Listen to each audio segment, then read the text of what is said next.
ज़्यादा अगर कस्टमर्स आ रहे हैं आपको वो ज़्यादा बिक रहा है, वो विनिंग प्रोडक्ट है, तो फिर अपनी इन्वेंट्री मैनेज करनी है, वो प्रोडक्ट खुद ही स्टॉक मैनेज करें और उसको बेचें।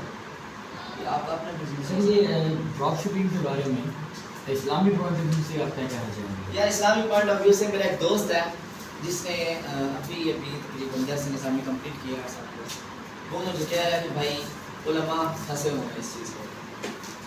उलमा देवबंद कहते हैं कि ये हलाल है और सुन्नी उलमा जो है आई थिंक वो कहते हैं ये हराम है। अभी हराम हलाल में फंसे हुए हैं। एक तो यार जो काम हो जाता है वो पता नहीं हराम क्यों हो जाता है। ट्रेडिंग में थोड़ा सा मैंने इंटरेस्ट शो किया, कहते हैं वो भी हराम है।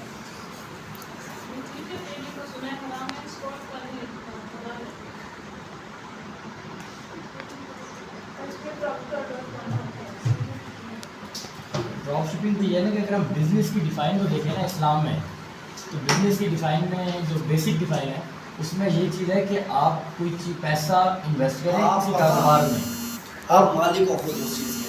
हाँ, और उसमें लॉस और प्रॉफिट दोनों सिचुएशन है। देखें स्टार्टिंग में कहते थे पिक्चर्स हराम है, कहते थे तस्वीरें खिंचवाना हराम है, अब हराम है। मौके की मुनासिबत से ये चीज़ हो जाती है।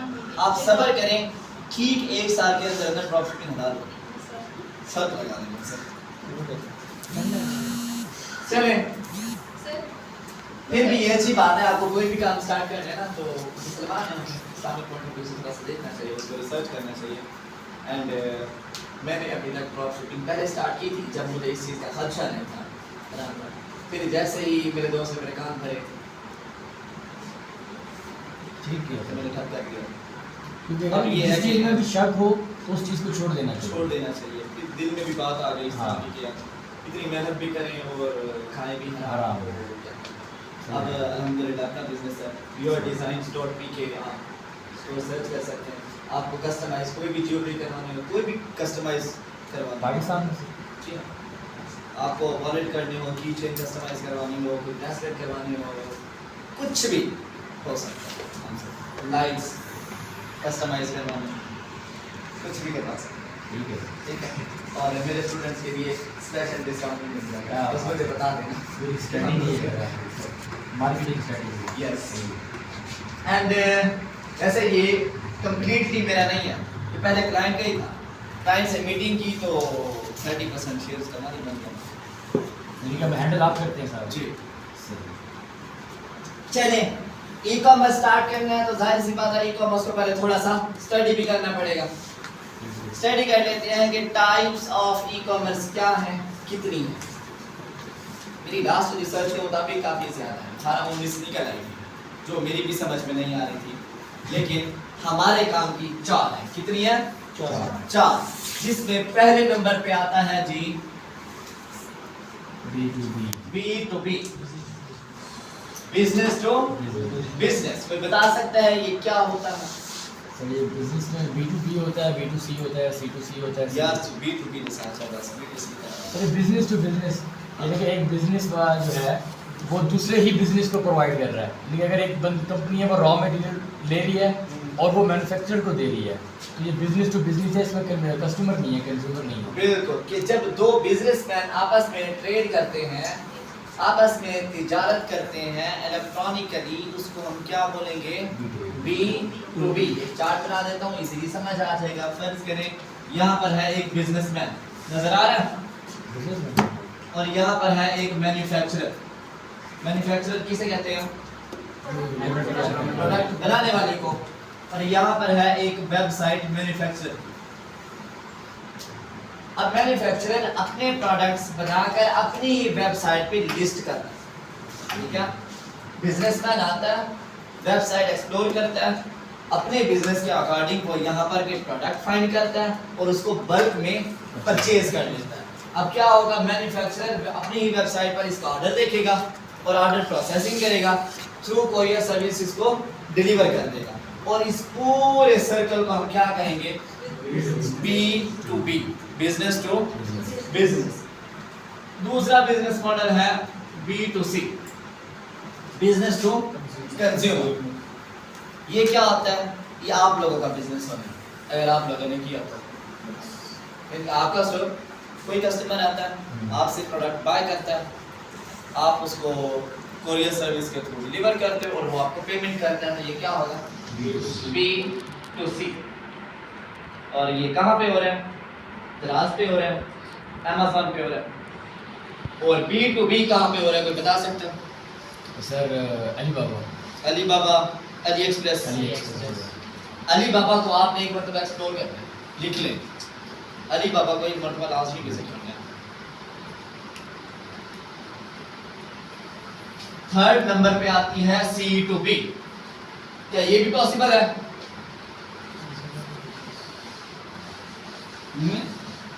चुप कर गए हो? No sir. हैं? कितना पागल हो? किसने कहा no sir? Consumer to business. फर्ज कर लें आपके पास कोई सर्विस है, लाइक आपको वेब डेवलपमेंट आती है, ठीक है। तो उस सर्विस को कहीं ना कहीं प्रोवाइड तो करेंगे ना, क्लाइंट तो ढूंढेंगे। तो आप क्या करते हैं कि बिजनेसमैन की वेबसाइट में जाते हैं और वहाँ पर अपना पोर्टफोलियो अपडेट करते हैं, अपनी गीक बनाते हैं, उसको बताते हैं कि मुझे ये काम आता है। अगर बिजनेसमैन आपको हायर करता है, उसको आपकी सर्विसेज अच्छी लगती है, आपको हायर कर देता है, तो ये क्या होगा? C2B, consumer to business. ये कहाँ पे हो रहा है?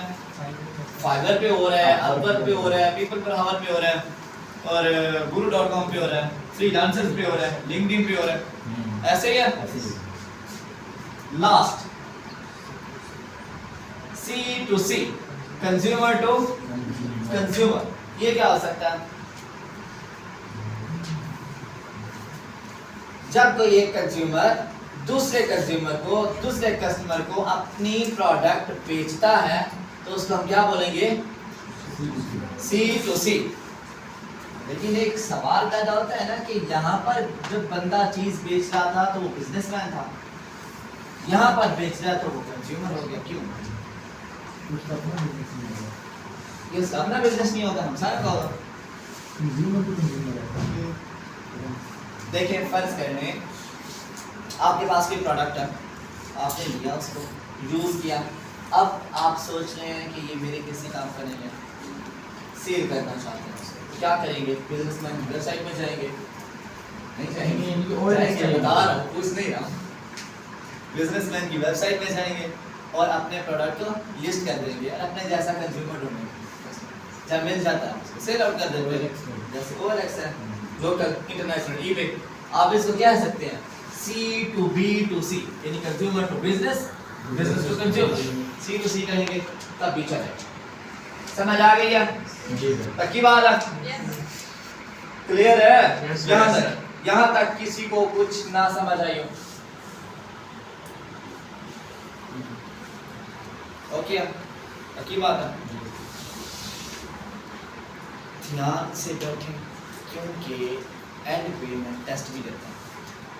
मैंने मुकम्मल टेस्ट लेना, आप लोगों से भी पता चल जाएगा कौन किस तरह बैठा हुआ है। लास्ट टॉपिक है, टॉपिक ये है कि किसी भी कंट्री में ई कॉमर्स कैसे ग्रो करते हैं, यानी कौन कौन से अवामिल होने चाहिए, कौन कौन से फैक्टर्स होते हैं जिनकी बिना पर ई कॉमर्स ग्रो करती है।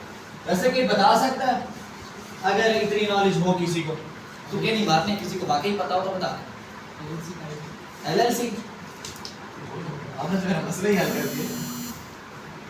नहीं, ये नहीं। कोई और? क्या चीज़ है? किसी भी कंट्री में ई कॉमर्स कैसे ग्रो कर सकती है या किन फैक्टर्स की बिना पे ग्रो करती है?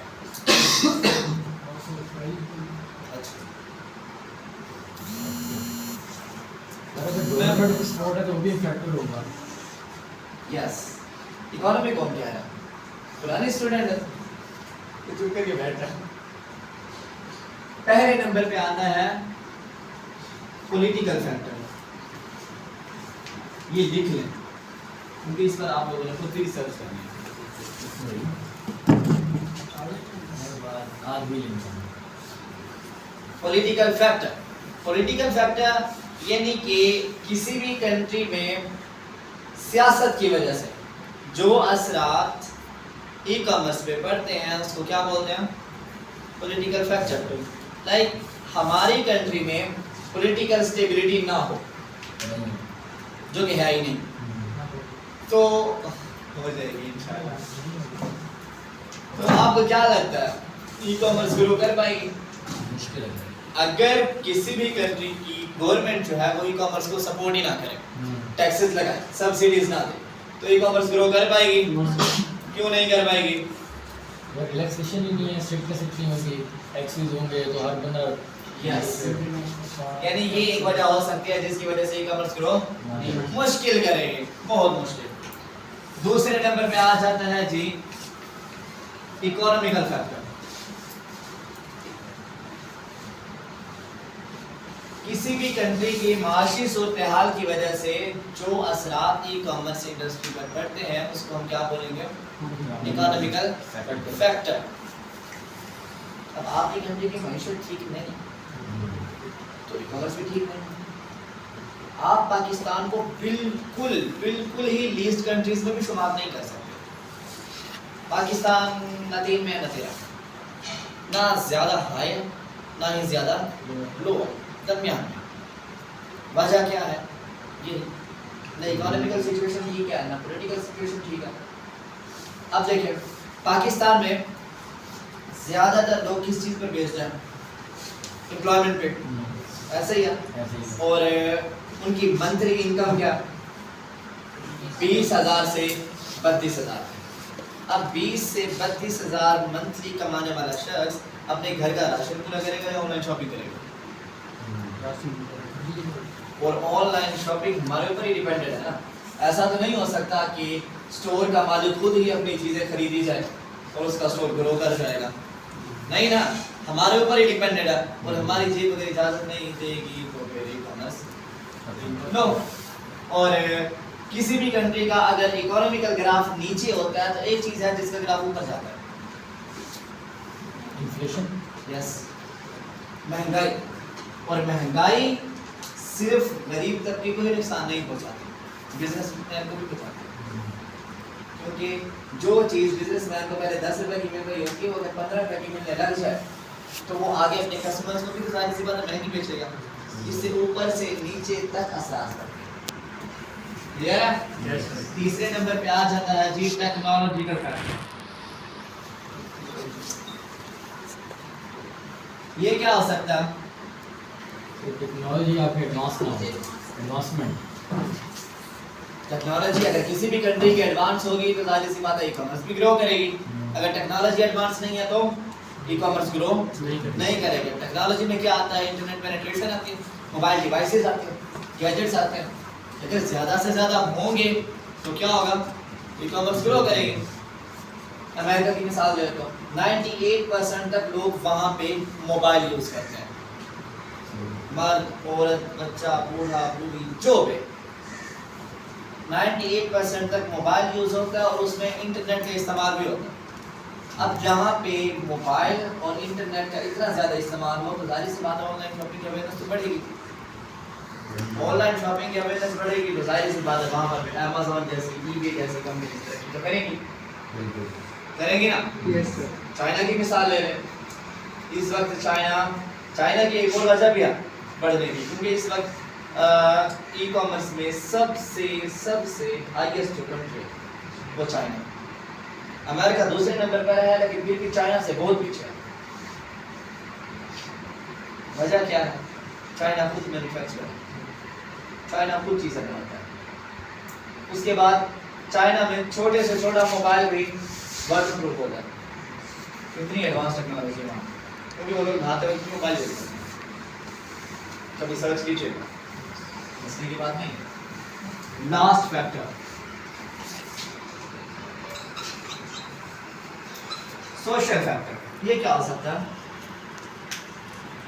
सोशल फैक्टर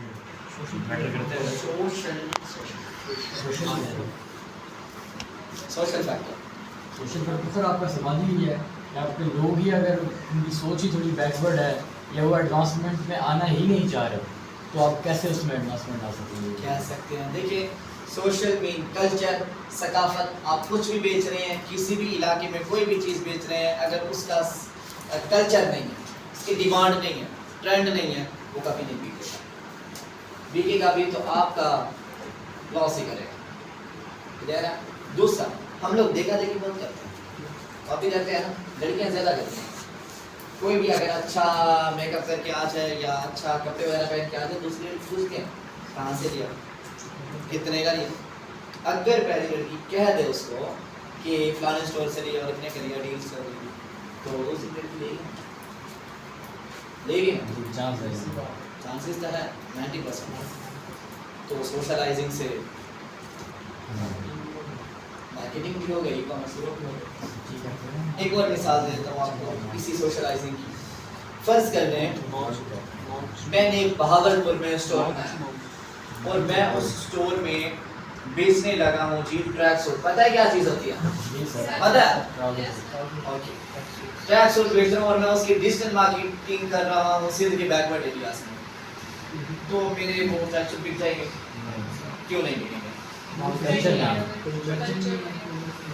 कल्चर नहीं है, बैकवर्ड एरिया और सोच भी इसी तरह की है।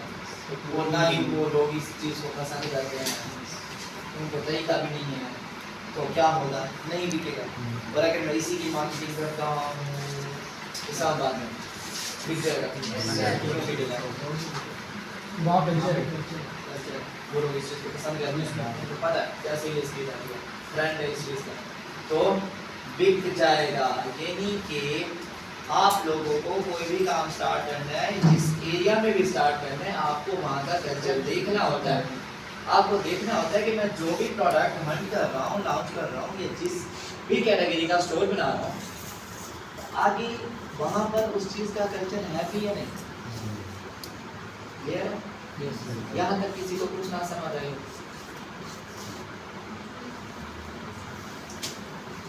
कोई सवाल? देखिए, क्वेश्चंस ना होने के दो रीजन होते हैं। पहला, सब कुछ समझ में आ गया। दूसरा, कुछ भी समझ में नहीं आया। तो आप कौन सी कैटेगरी में? सब कुछ समझ आ गया? चलिए फिर टेस्ट लेना। तो की बात है? ओके सर, आप खड़े हो जाए।